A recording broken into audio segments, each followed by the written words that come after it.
Spoken English ക്ലാസ്സിൻ്റെ മറ്റൊരു എപ്പിസോഡിലേക്ക് സ്വാഗതം. എൻ്റെ പേര് ജസ്റ്റിൻ തോമസ്. നമ്മൾ നേരത്തെ ഇന്ന ഓണ് അറ്റ് എല്ലാം പഠിച്ചതാണ്. പക്ഷേ എങ്കിൽ പോലും സമയം നിങ്ങൾ പറയുമ്പോൾ നിങ്ങൾക്ക് ചിലപ്പോൾ ഒരു കൺഫ്യൂഷൻ ഉണ്ടാകുമായിരിക്കും. അപ്പോൾ നമ്മൾ ഇന്ന് പഠിക്കുന്നത് ഇന്ന ഓണ് അറ്റ് വളരെ സിമ്പിളായിട്ട് നമുക്ക് എങ്ങനെ ഉപയോഗിക്കാം സമയത്തിൻ്റെ കാര്യത്തിൽ എന്നുള്ളതാണ് നമ്മൾ പഠിക്കുന്നത്. ശ്രദ്ധിക്കുക, നമ്മൾ 14, 15, 16 ചാപ്റ്ററുകളിൽ ഇൻ ഓൺ അറ്റ് പഠിച്ചതാണ്. അത് നിങ്ങൾ കണ്ടിട്ടില്ല എന്നുണ്ടെങ്കിൽ താഴെ ഉള്ള ലിങ്ക്, ഈ വീഡിയോയുടെ താഴെയുള്ള ലിങ്കിൽ നിങ്ങൾ ക്ലിക്ക് ചെയ്ത് തീർച്ചയായിട്ടും അത് കാണേണ്ടതാണ്. അപ്പോൾ ഈ മെത്തേഡിൻ്റെ പേരാണ് ട്രയാങ്കിൾ മെത്തേഡ് എന്നുള്ളത്. ഇത് ഞാൻ ആദ്യമായിട്ട് കാണുന്നത് ഒരു അറബിയുടെ പുസ്തകത്തിൽ നിന്നാണ്. ഇത് അറബി എന്ന് പറഞ്ഞാൽ വിദേശ രാജ്യങ്ങളിൽ അറബികൾ, പ്രത്യേകിച്ച് സൗദി അറേബ്യയിൽ നിന്നും അവിടുന്ന് ഒരുപാട് അറബികൾ ഇംഗ്ലീഷ് പഠിക്കാൻ വേണ്ടി ഇംഗ്ലീഷ് രാജ്യങ്ങളിൽ എത്താറുണ്ട്. അപ്പോൾ അവരെ പഠിപ്പിക്കുന്ന ഒരു രീതിയാണ് ഇത്. വളരെ സിമ്പിളായിട്ടുള്ളൊരു രീതിയാണ്, നമുക്ക് പെട്ടെന്ന് തന്നെ പഠിക്കാൻ വേണ്ടി പറ്റും. അപ്പോൾ ഇത് English teachers across the world, ലോകം മുഴുവൻ ഈ രീതി പിന്തുടരുന്നുണ്ട്. നമുക്ക് നോക്കാം എന്താണ് ഈ രീതി എന്നുള്ളത്.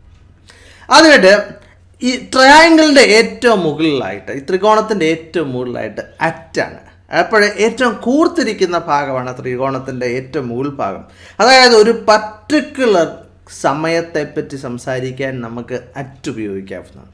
ഇവിടെ ഞാൻ കൊടുത്തിട്ടുണ്ട് ഒരു പ്രത്യേക സമയത്ത്, അതായത് അറ്റ് 2 o'clock, അല്ലെങ്കിൽ അറ്റ് 6:20, അല്ലെങ്കിൽ അറ്റ് മിഡ് നൈറ്റ്. അപ്പോൾ നമ്മളൊരു പ്രത്യേക സമയം, അതായത് ഏറ്റവും കൂർത്തിരിക്കുന്നത് ഒരു പോയിന്റഡാണ്. ആ സമയത്തേക്ക് നമുക്ക് ഏത് ഉപയോഗിക്കാം? അറ്റ് ഉപയോഗിക്കാവുന്നതാണ്.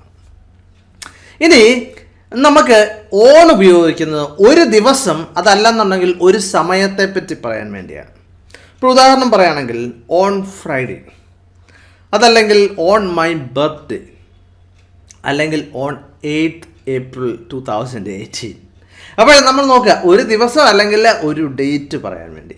ഇനിയിപ്പോൾ ത്രികോണത്തിൻ്റെ താഴ്ഭാഗം ഒരുപാട് വലുതാണ് അല്ലേ? അപ്പോൾ അവിടെയാണ് നമ്മൾ ഇന്ന് ഉപയോഗിക്കുന്നത്. ഉദാഹരണം പറയുകയാണെങ്കിൽ മാസങ്ങളെപ്പറ്റി പറയാൻ, അല്ലെങ്കിൽ ഒരു മാസത്തെപ്പറ്റി പറയാൻ, ഇനി വർഷങ്ങളെപ്പറ്റി പറയാൻ, അല്ലെങ്കിൽ ഒരു വർഷത്തെപ്പറ്റി പറയാൻ, കാലങ്ങൾ സീസൺസ് എന്ന് പറയും, നമ്മൾ കാലങ്ങൾ പഠിച്ചതാണ്. അപ്പോൾ കാലങ്ങളെപ്പറ്റി പറയാൻ വേണ്ടി, അതുപോലെ തന്നെ ഒരുപാട് വർഷങ്ങൾ, ഒരുപാട് കാലങ്ങളെപ്പറ്റിയൊക്കെ നമുക്ക് പറയാൻ വേണ്ടി ഏത് ഉപയോഗിക്കാം? ഇന്ന് ഉപയോഗിക്കാവുന്നതാണ്. അപ്പോൾ നമുക്ക് ശ്രദ്ധിക്കാം, ഇപ്പോൾ ഇൻ ഡിസംബർ അതൊരു മാസമാണ് അല്ലേ?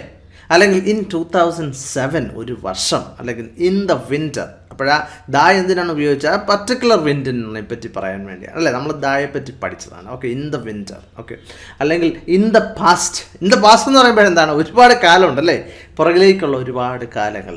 ഇനിയിപ്പോൾ മുമ്പിലേക്ക് വരുന്ന കാലങ്ങൾ എത്രയാണെന്ന് നമുക്കറിയില്ല. അപ്പോൾ അതിനാണ് ഇൻ ദ ഫ്യൂച്ചർ എന്ന് നമുക്ക് പറയാവുന്നതാണ്.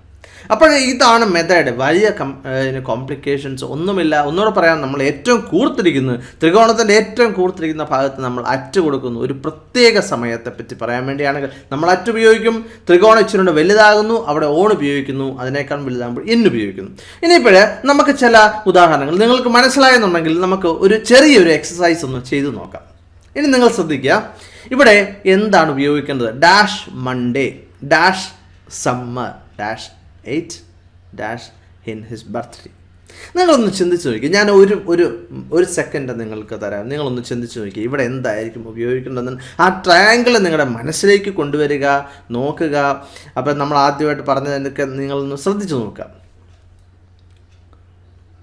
നിങ്ങൾ ചെയ്തു എന്ന് ഞാൻ കരുതാണ്. നമുക്ക് ഇതിൻ്റെ ഉത്തരങ്ങളൊന്ന് പരിശോധിച്ച് നോക്കാം. അപ്പോൾ ഓൺ മൺഡേ എന്താണ് ഞാൻ പറഞ്ഞത്? ഒരു ദിവസം അല്ലേ? On Monday. ഇൻ സമ്മർ, അല്ലെങ്കിൽ ഇൻ ദ സമ്മർ. അവിടെ ഒരു പർട്ടിക്കുലർ സമ്മറിനെ പറ്റിയാണ് ഇൻ ദ സമ്മർ. അപ്പോൾ ഇൻ സമ്മർ. സമയം നമ്മൾ 8 മണി എന്ന് പറഞ്ഞാൽ വളരെ കൃത്യമാണ് അല്ലേ? അപ്പോൾ അറ്റ് 8 അല്ലേ?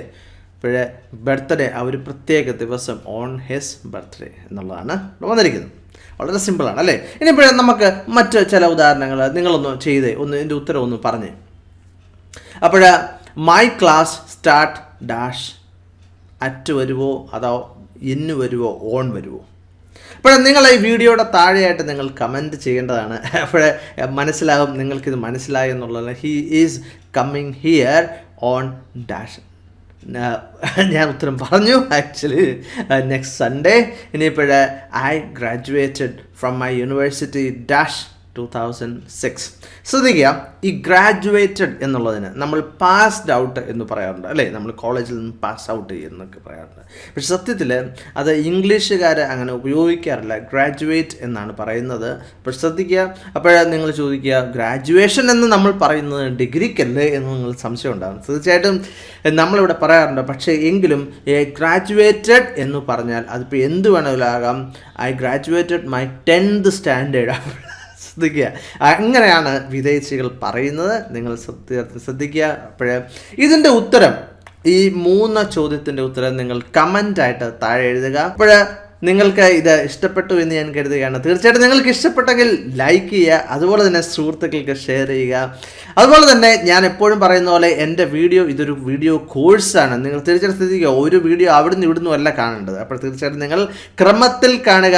അപ്പോഴേ ക്രമത്തിൽ കാണാൻ വേണ്ടി, ആദ്യം മുതലുള്ള പാഠം കാണാൻ വേണ്ടി ഈ ലിങ്കിൽ ക്ലിക്ക് ചെയ്യാം. അതുപോലെ തന്നെ എൻ്റെ ഈ വീഡിയോ ഫ്രീ ആയിട്ട് ഈ കോഴ്സ് സബ്സ്ക്രൈബ് ചെയ്യാൻ ഈ ലിങ്കിൽ ക്ലിക്ക് ചെയ്യാം. മറ്റു വീഡിയോയുമായിട്ട് വീണ്ടും കാണാം.